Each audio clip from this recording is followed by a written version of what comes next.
by Joe Biden. So we're going to bring in Newt Gingrich, Fox News contributor. He's going to weigh in on some of this, former Speaker of the House and author of Trump and the American Future.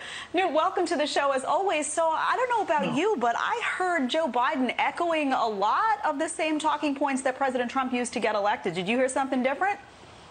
No, look, I think that proves that Biden has good pollsters. They do good focus groups.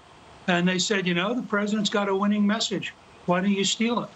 The problem for Biden is that he has huge tax increases.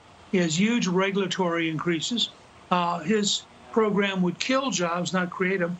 And he's always been so close to China that it's hard to imagine he would follow Trump's policy of negotiating as toughly as Trump has, for example, with Mexico and Canada. So, I mean, Biden can whistle the tune, but he can't dance the dance. And the fact is, when you look at his programs, which have been largely shaped by AOC and by Bernie Sanders, they would kill jobs in America. I mean, every economist I know of believes that the size tax increases Biden is proposing would kill jobs and keep us mired down in a very deep recession for probably 10 years. So Newt, if you are the president, you hear that speech. He's talking about using government money to buy American things. The one thing the president could do is start labeling things where they're from. I mean, over the weekend, I bought a car cover, and I bought it from an American company. It came from China. I had no idea, and China was all over it. If you really want to buy American, I want the private sector to buy American. I want the American people to be making that in the perfect world, and I want to know what I'm buying. So he's just talking about taking my taxpayer money and buying American stuff, which is kind of just passing money around. Look, I think, first of all, part of the reason the president should be fighting for 100% expensing for investments is so companies have an incentive to bring their factories back from China and rebuild them in the U.S. But I think the president ought to challenge Biden and say, why don't you join me? Let's get a bill to buy American, as you point out, to have everything identified accurately. Let's get it through the Congress, Joe. You know, I'll work to deliver the Republicans. You work to deliver the Democrats. See how long Biden tries to actually do anything real about buying American. I think what you're going to get out of the Biden campaign is very good pollsters with very good focus groups. He will say the right things when they allow him out of the basement. He'll be, you know, they'll be coached, they'll be written. But when you look at the policies behind him, they'll be the policies of Pelosi and Schumer and AOC and Bernie Sanders. That's what we've seen happening now for the last 2 months as Biden is.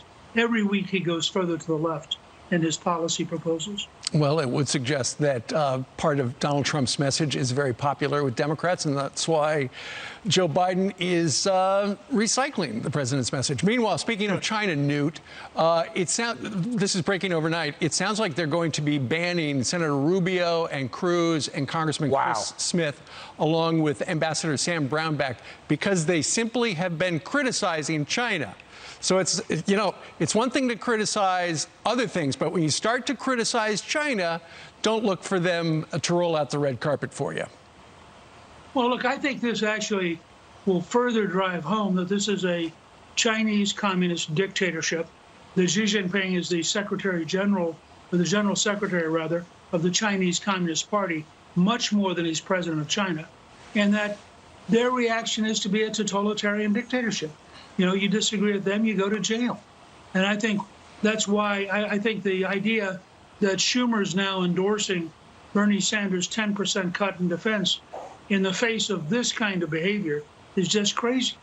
We need to be competing heavily and investing heavily in order to contain China, not rolling over. You know, let's defund the police and defund the military, which seems to be the battle cry of the modern Democratic Party. Newt, if you're the president right now, would you rather be the president in 2016 in July, or would you rather be the president in 2020? What is harder to do, win in 2016 or win when you are where you are right now in the middle of a pandemic and an economy that needs to be rehabbed with only 4 months to go? Look, I don't ever want to second guess President Trump because he did such an amazing job in 2015 and 16 when nobody thought he could. I just looked at Charlie Cook's projections the day before the election in 2016. Cook projected Clinton would have a minimum of 279 electoral votes with 41 more possible. So he had her potentially having about 320 electoral votes the day before the election. So I would just caution everybody, when you realize, for example, that defund the police is 25% of the country, 75% of the country is against defunding the police. When people learn that the Pelosi bill, the 207 Democrats voted for, gives a $1,200 bonus to every single illegal immigrant in the country. I mean, you go down this list, I think when we clarify the campaign and the choice, the president will get reelected. And frankly, nobody would ever want to give up being president to go back and being the challenger. I mean, at this stage in 2016, no serious Washington pundit thought that Donald Trump was going to win. And those of us who thought he was going to win were all of us outlined, and people thought we were crazy.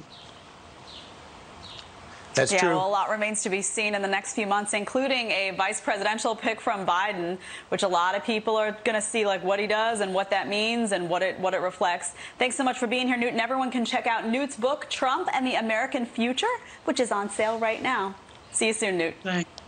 Good to be with you.